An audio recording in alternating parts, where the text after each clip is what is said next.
Thanks so much, everyone, for sticking with me. Now it's time for the UFC 300 main card, and it starts out with an absolute stinker.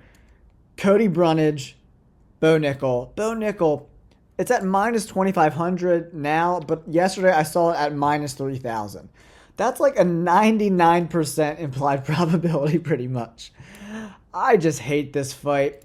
I would like it if it was on the early prelims or on the regular prelims, but to open up UFC 300, which is supposed to be a monumental card, with a minus 3,000 favorite, this guy has won one fight in his last five. It says two, but he won by a DQ. He's actually only won one fight in his last five. And he had three losses in a row to a bunch of bums, man. This fight sucks.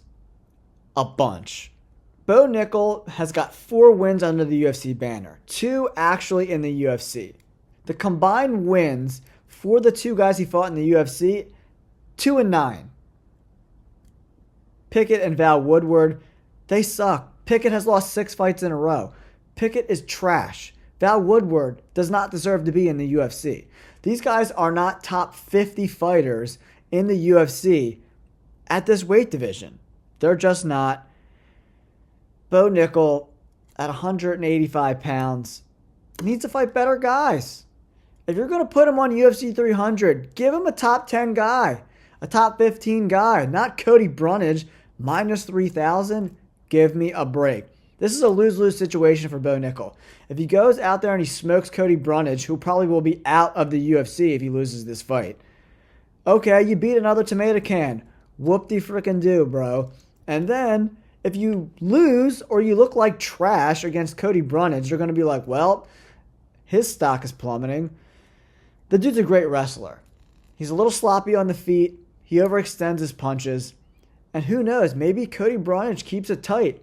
He waits for him to overextend and counters with a big left hook and cracks Bo Nickel. Maybe that happens. But it's a lose-lose situation. To put him on this platform, fighting a guy like Brundage at minus 3,000 odds, I would love to see Cody Brundage go out there and make this a fight. That would be awesome. But it's a lose-lose situation for Bo Nickel. It's a lose-lose situation for the UFC and wanting to make Bo Nickel a star. It's time to have this dude fight better people. He's not 22 years old. He's not Raul Rojas Jr. He's not 24, 21, 22. The dude's 28 years old. He'll be 29 by the next time he fights. It's time to ramp it up a little bit, UFC. Let's move on to the next fight. I'm not even going to give a prediction for this fight. That's how much I hate it. Charles Oliveira versus Armen Tsarukyan. This is going to be a really fun fight, man. Charles Oliveira bounced back from that loss to Islam Makhachev with a big win over Beneil Dariush. He must hit so goddamn hard because he puts people's lights out, man. He really, really, really does. There's 3 wins against Chandler, Poirier, and Justin Gaethje. All very, very impressive wins. But he is getting up there in age a little bit. 34 and a half. Tsarukyan's much younger, 27 and a half. Tsarukyan's a pretty moderate favorite, minus 225. I thought it would be like minus 150, minus 175 for Armen, but Armen is tough.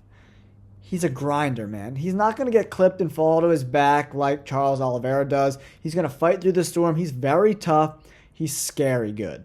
He's very, very, very, very tough. He's won 4 out of his last 5. He lost his decision to Gamrot. For Gamrot, this is aging pretty good because he's got 3 good wins after that.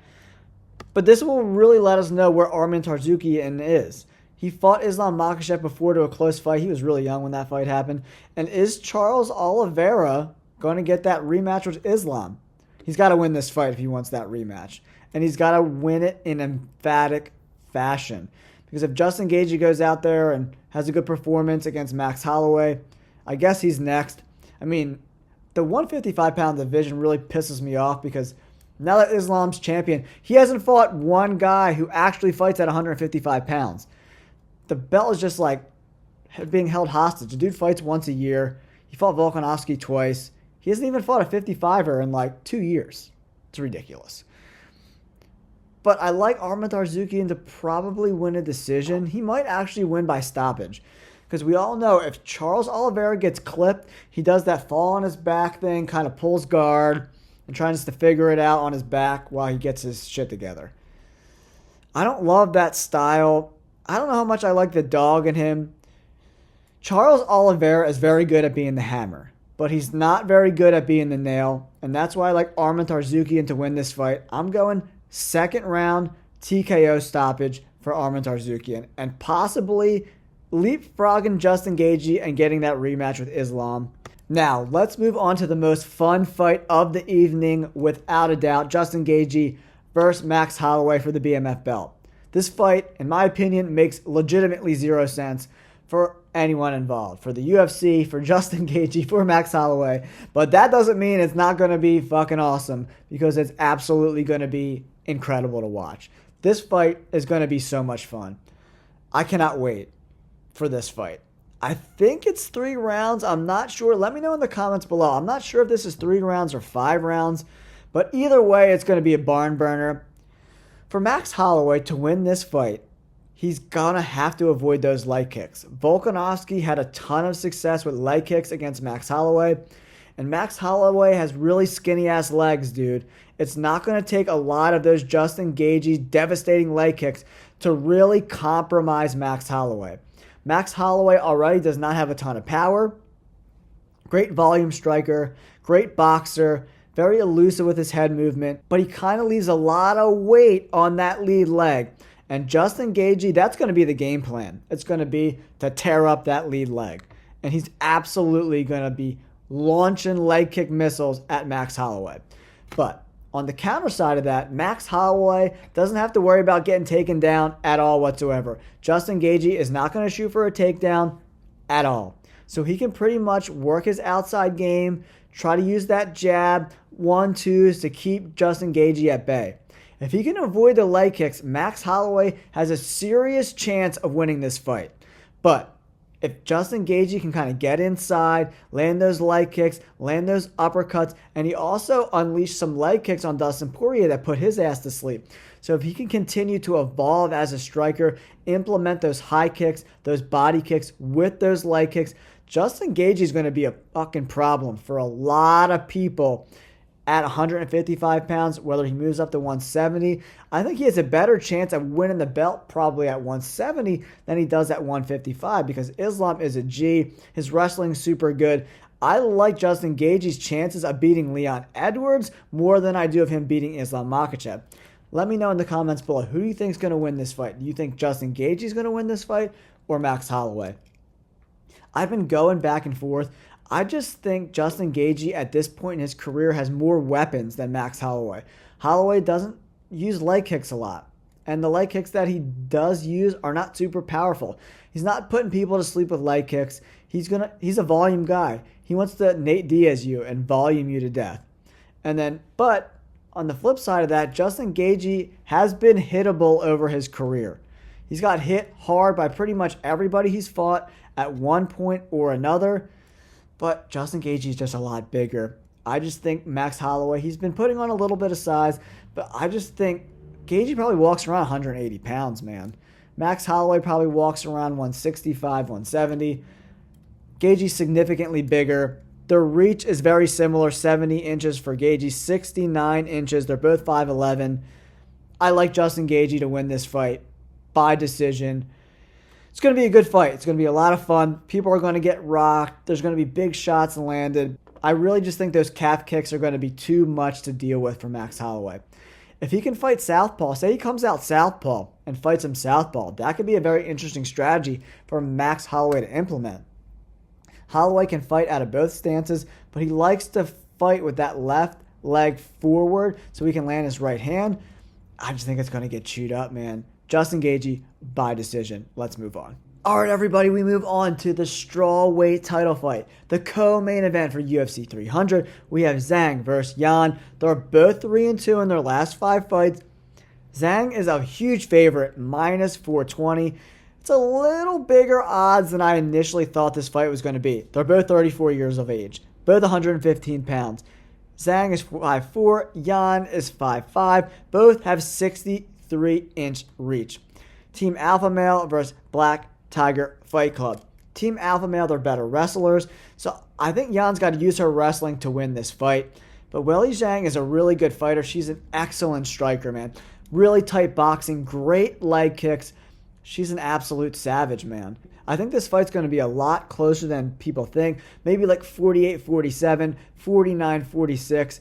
This is a title fight, so it's going to be 5 rounds. So we'll really get to see what these ladies are made of. But if Jan won this fight by decision, I wouldn't be surprised. Minus 420 is heavy juice to lay on Weili. I would never touch that at minus 420. Women's fights, huge favorites. I don't love those odds. I think Zhang is probably going to win a decision. I'm going to say 48-47 decision, but it's going to be a close fight. I would not bet on this fight at all whatsoever. I think Zhang's boxing and kickboxing is going to be a little bit too much for Jan. That's my thoughts on this fight. Let me know your thoughts in the comments below. Now, guys, we get the main event for UFC 300. Probably not the main event we were looking for. I wish Chandler and McGregor were the main event, with Pereira and Jamahal being the co-main event. And then we could have bumped everyone down the card. But unfortunately, that did not happen. Alex Pereira, Jamahal. Pereira's a slight favorite at minus 150. A lot of people like Joe Rogan think Jamahal has a solid chance of winning this fight. Pereira is very much a one-trick pony with those leg kicks and the kickboxing. He's not going to wrestle you at all whatsoever, but I look for Pereira to tear up those legs. Jamahal's coming off that leg injury. For me, Alex Pereira is going to target those legs, man. Calf kicks, thigh kicks. Then when he's going down low with the calf kicks, and then he's going to switch it, go up high for the head kick. I think Pereira is going to win this fight pretty easily, in my opinion. I think second or third round stoppage for Alex Pereira. Jamahal's coming off an injury. He hasn't been out long enough to be 100%, in my opinion. He's coming into this fight pretty confident, guys. But, man, Pereira and those leg kicks, he just destroys people's legs. You saw him do it to Adesanya twice. But Pereira also, his chin is not the best. Jamahal probably punches a little bit harder than Adesanya. So if Jamahal, he could find a big right hand and end this fight. But from a point perspective, I like Pereira to just nip away at those calves, kind of limit his mobility. And if your mobility is limited against Alex Pereira, you are a sitting duck and you're going to get finished. I'm looking at third round TKO stoppage for Alex Pereira. I think he wins this fight, and then he fights Yuri Prochazka next. Jamahal has a chance to win. Don't get me wrong.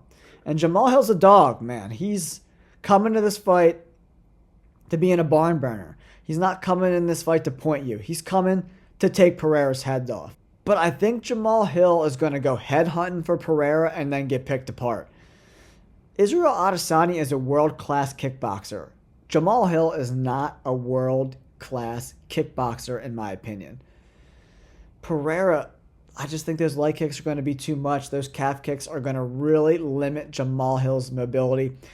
He only needs to land 3, 4, 5 of them, and then Jamahal's going to be in deep shit. And if you're a sitting duck against Pereira, you're in serious trouble. Can he take him down? Pereira is very susceptible to the takedown. Blachowicz can take him down. Israel Adesanya took him down. Jamahal can definitely take him down. If I'm Jamahal, early in this fight, I want to wear on Alex Pereira. I want to press him up against the fence. I want to try to take him down, have some of that blood build up in his arms a little bit so he's not as dangerous on the feet. You got to make this a dogfight. If you're going to sit on the outside with Alex Pereira, you're going to get knocked the hell out. But if you make it a dogfight, you get inside, you use your elbows, some dirty boxing, clinch work, you could be in this fight. But for me, I'm going Alex Pereira, third round TKO. Let me know in the comments below. Do you like my picks? Do you hate my picks? If you haven't yet, please subscribe to the channel. It really helps our channel grow. We appreciate you guys staying with us for this long-ass video. Enjoy UFC 300. It's going to be a lot of fun. Peace.